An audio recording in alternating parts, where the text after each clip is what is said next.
Guys, UFC 321 is tomorrow, so it is time for me to give my official breakdown and prediction for each and every single fight on this card. I'm not going to lie to you. This is extremely exciting, right? We're finally going to find out if Tom Aspinall has what it takes to be heavyweight champion, right? Because if you think about it, he never technically won the belt. So, should be interesting. But we are going to start off with Azamat Murzakanov versus Alexander Rakic. Guys, this is a very interesting fight. Looking at the tail of the tape, it's not a secret that Azamat is only 5'10". He is not a very tall fighter. He's going to have to try to get inside. I'm not saying anything that people don't already know. He's a very good striker, though. He's very patient. But that could also do him a bit of disservice in this fight because Alexander Rakic is pretty good from a distance. He's really good at using his kicks and his range. And despite the fact that Alexander Rakic is on a 3-fight losing streak, I believe, it was only to the best, right? Magomed Ankalaev, Yuri Prochazka, Jan Blachowicz. And the Jan Blachowicz one was a bit of a interesting one that was due to a knee injury. But generally speaking, neither of these guys are particularly overly active strikers. They kind of like to both fight from a distance. They kind of are snipers for the most part. The difference is that Azamat's got that one-punch knockout power. If he lands that big left hand on you, you're going to be on skates. And I have a feeling that Azamat's going to be patient. He's being pressured forward looking for his openings as Alexander Rakic tries to back up. He's going to try to land outside leg kicks, presumably, body kicks, long rangy attacks to try to keep Azamat at a distance. Ultimately, I do think eventually Azamat's going to land the marker. I think he's going to land that shot, and he's probably going to knock him out because here's the thing. He hits like a truck, right? Like, he didn't get hurt against Magomed Ankalaev, did Rakic, but that was because Magomed Ankalaev is not a one-punch knockout artist.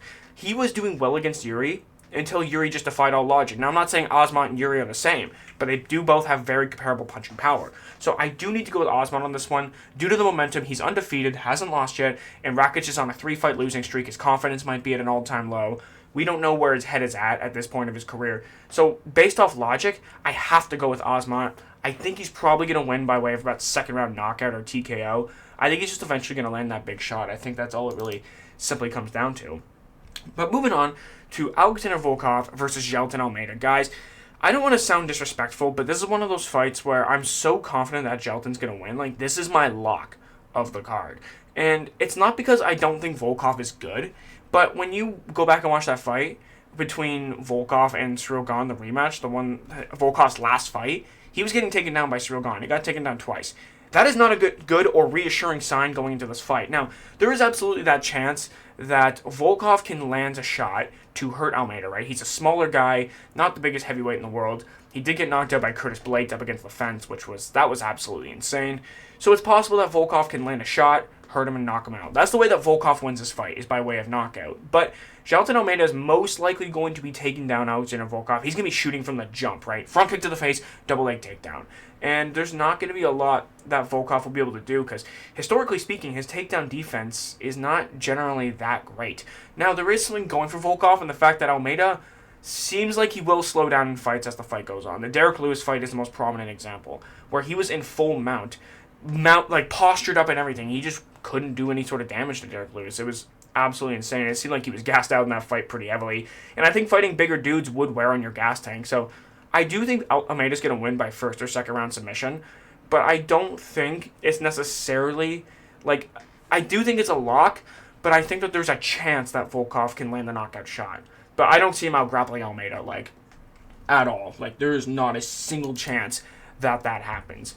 Moving on to probably the most lopsided fight on the card, we got Umar Nurmagomedov coming back from his loss to Merab Dvalishvili. So it's going to be quite interesting to see how does Umar bounce back after a loss, because we don't generally see that from the Dagestanis. They don't really lose that much. So it'll be quite interesting to see. Taking on Mario Bautista. Now, looking at the odds on this, minus 700 odds has to be one of the most utterly insane things I think I've ever seen. But it is the reality that Umar is a massive favorite, and it's because he went toe-to-toe with Merab, right? Like, he had such a close competitive fight with the number 3 pound-for-pound fighter, where some people thought Umar actually did enough to win that fight. I don't personally think he did, but I can kind of get from a damage standpoint if people were to look at it like that. But I think Merab won the fight, but that's neither here nor there. I do think minus 700 is a bit absolutely ridiculous. Like, Mario Bautista's coming off wins against Jose Aldo and Patchy Mix, which that win has not aged super well, and he made Mario Bautista literally look like Muhammad Ali out there, just tagging him from a distance. Like, here's the thing. Mario Bautista is a very well-rounded fighter. So is Umar. I think Umar's going to have the advantage in the wrestling and in the kicking department possibly. And Mario Bautista might have the hand speed advantage. But it should be overall interesting to see how this fight goes down. Mario Bautista is extremely well-rounded. He's got very good fight IQ, so he'll be able to mix it up. I think minus 700 odds. I'm not going to lie to you. It's a little bit ridiculous. I do think Umar's going to win, but I think it's more like minus 250 odds rather than minus 700. Unless there's something here that I'm just not understanding. But I could absolutely see a scenario where Mario Bautista does not get taken down at all and is potentially able to outstrike Umar on the feet. But the problem is, Mario Bautista doesn't really have knockout power. And I think to keep Umar off of you, you need to have that ability to land that one shot, which most guys that Umar's fought hasn't. And that's why he's only lost against Merab. Because if you don't have that threat of the power, then I think Umar's going to outclass you on the feet. He's going to take you down. He's going to do pretty much whatever he wants. So I think that Umar's going to win. That takedown threat's going to be a lot for Mario Bautista to handle. And I think he's going to probably outstrike him on the feet. But again, like I said, the odds here are absolutely ridiculous. This is genuinely insane to me. Now we're going to the absolute best fight on the card by a long shot. Verna Jandariba versus Mackenzie Dern, guys. We all just want to see Mackenzie Dern fight. Let's just be honest. We like watching Mackenzie Dern fight. No, but I know that this is a rematch of a fight that happened, I believe, back in 2020 where Verna got the win. And I understand why Mackenzie Dern is the favorite, right? I want to pick Verna to win. The only thing that's stopping me is the fact that she's 37 years old. And in the lighter weight classes, being 37 does not generally play into your favor when you're going into a title fight. And I'm going to be 100% honest. This fight, does it really matter? Neither of these people would beat Zhang Weili, right? And she's only vacating because she's moving up.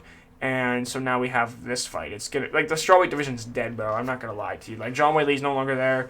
Rose Namajunas is no longer there. Joanna Jacek is no longer there. It's just not interesting anymore. But this fight itself, I think it's interesting enough. I think Mackenzie Dern could potentially use her youth, to maybe try to get some takedowns in there. But Verna is probably going to be the one shooting the takedowns. I don't know if Mackenzie Dern's going to want to go to the ground with Verna. So it's going to be up to Mackenzie Dern to sprawl and brawl. And Mackenzie Dern's striking just, oh man, it's so sloppy. It's just so bad. When she fought Jessica Andrade, that was really bad to watch. But I want to favor Verna, and I'm favoring her in terms of skills, but the problem is the age thing. That's the only thing that stopped me, so I'm going to pick Mackenzie Dern by decision.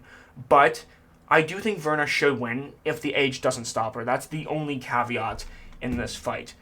Now we're going to the main event here, right? And Tom Aspinall versus Ciryl Gane is one of these fights where the closer we get, the weirder feeling I'm getting about it for some reason. Maybe I've been watching too many breakdowns on how Ciryl Gane can win. But here's the thing. Ciryl Gane does have specific advantages in this fight that people seem to be kind of overlooking a little bit, specifically footwork advantage, right? Ciryl Gane has probably some of the best footwork in the heavyweight division. Tom Aspinall's footwork isn't bad, but he does sometimes trip over his feet, and he doesn't have the best balance at times. I do think he should win this fight. I think he should be able to take down Ciryl Gane and submit him. On the feet, though, Tom Aspinall does have to be extremely careful, mind his P's and Q's, because Ciryl Gane's got very good footwork. He'll chop at the legs. He'll have a good jab. But Tom Aspinall's got some tremendous power. His 1-2, even though that's his basic signature combo, it's been working for him because he's so fast and so powerful that it's worked for him. And also, Tom Aspinall's going to have the leg kicks to try to slow down Ciryl Gane, which Ciryl Gane has shown he will check leg kicks. But this fight should be interesting. It also depends. If this fight gets past the second round, we're going to finally see how Tom Aspinall's cardio holds up. I don't think it gets that far. I think Tom Aspinall's going to take down Ciryl Gane and submit him. Because here's the thing. Ciryl Gane, to me, strikes me as someone who just doesn't have that determination in him. He strikes me as someone who doesn't have that sort of heart. He might give up on himself at times when it gets tough.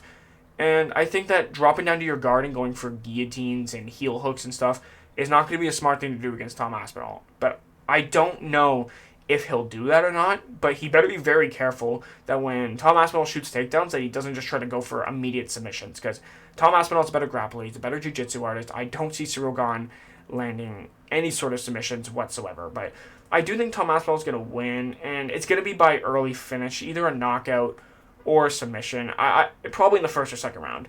I would lean towards a submission, but the problem is that before the fight even hits the ground, Tom Aspinall might just land a big one too. But Ciryl Gane does have a pretty decent chin. He doesn't really get dropped. He's only been dropped once by Tai Tuivasa, who does hit extremely hard. So I'm kind of on the fence about if Tom Aspinall will land on the feet. I do know if it hits the ground, though, it's probably game over. So let me know what you guys think of this card down in the comments below. Thank you guys so much for watching. If you guys enjoyed, make sure to hit a thumbs up. Make sure to subscribe. I'll see you guys later. Peace.